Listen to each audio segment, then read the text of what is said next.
Ja, guten Morgen.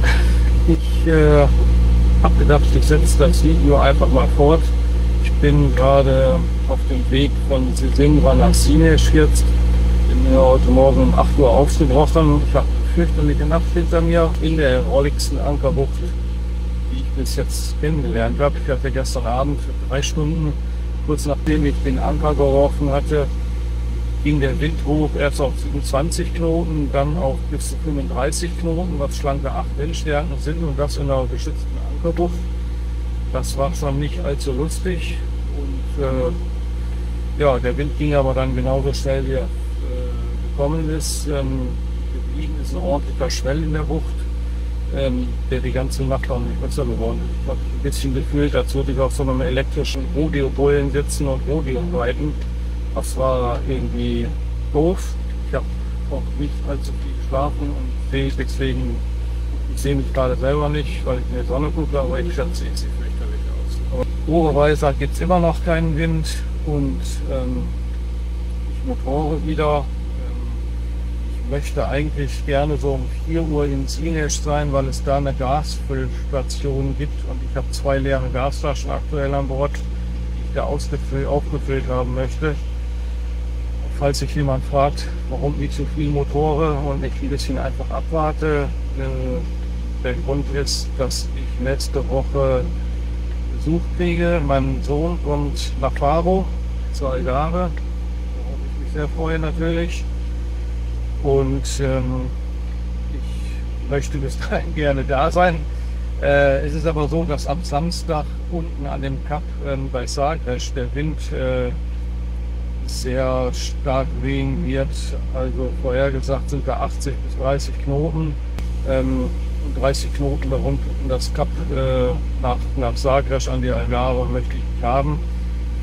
Darum möchte ich idealerweise Freitagabend dann da sein, was morgen Abend ist. Und deswegen gebe ich hier so ein bisschen Gas und motore hier durch diese Bucht, wo ich mir auch Schöneres vorstellen kann. Aber ja, wie immer habe ich die Hoffnung, dass es ab Mittag Wind geben wird, und ich glaube, heute wieder noch was. So, damit mir hier nicht langweilig wird, hat mir die Orkinos App gerade eine Meldung auf mein iPhone geschickt, dass in meiner Nähe dass es 2 Orca-Sichtungen gegeben hat. Einmal ein einzelner Wal, einmal 4 Wale, beide quer ab westlich von mir. Also irgendwo da im Hintergrund. Ja, keine Ahnung, wie das einzuschätzen ist. Ich habe mal meinen Kurs geändert. Ich hatte mich ein bisschen weiter von der Küste weggewagt, weil ich einfach tatsächlich keine Lust hatte, die ganze Kurve hier in der Bucht auszufahren. Ich hatte so ein bisschen eine Abkürzung genommen, was mir 2 Stunden Zeitersparnis bedeutet hätte. Ja, habe den Kurs jetzt geändert.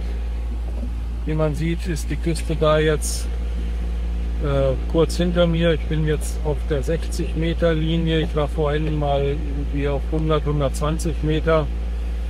Anscheinend ist das keine gute Idee. Ich gebe Gas, dass ich noch weiter näher an die Küste komme, und halte mal scharf Ausschau, was da so an Steuerbord von mir passiert. Ja, hier nochmal mein aktueller Track.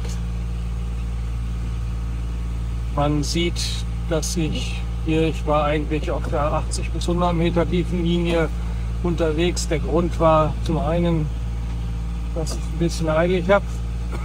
Zum anderen dass es hier in der Bucht von Setúbal, dass das nicht wirklich ein Hotspot ist. Hier hat es zwar immer wieder Sichtungen gegeben, aber keine Angriffe. Das ist in der Bucht nördlicher ein bisschen anders.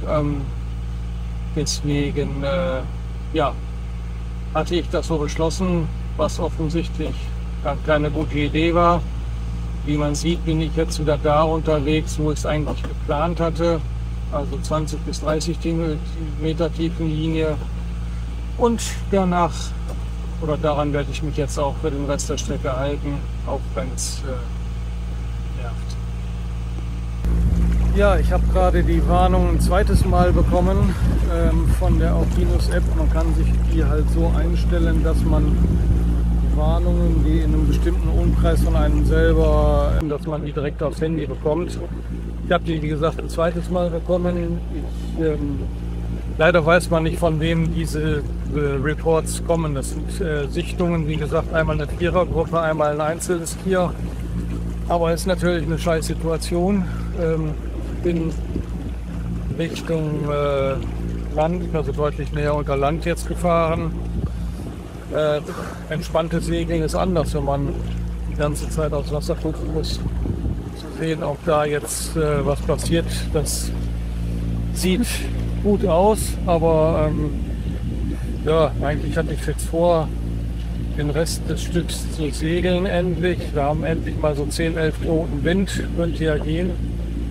Werde ich aber lassen oder zumindest Motorsegeln und das ja, auf der 20 Meter tiefen Linie und weiterhin ordentlich aufs Wasser gucken. Ja, ich habe mich dann entschlossen, an dem Tag noch bis nach Lagos weiter zu segeln, weil der Wind günstig war, beziehungsweise überhaupt endlich mal Wind da war, wenn man hier sieht, um die 24 Knoten. Für den nächsten Tag sollte das nicht so sein.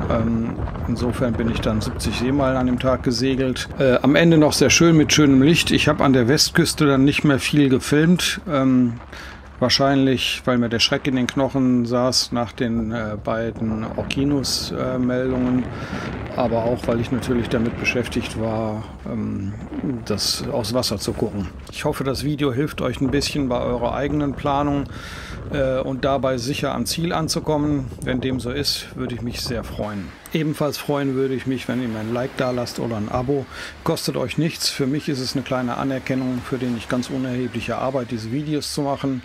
Insofern sage ich dann erstmal vielen Dank und bis zum nächsten Video.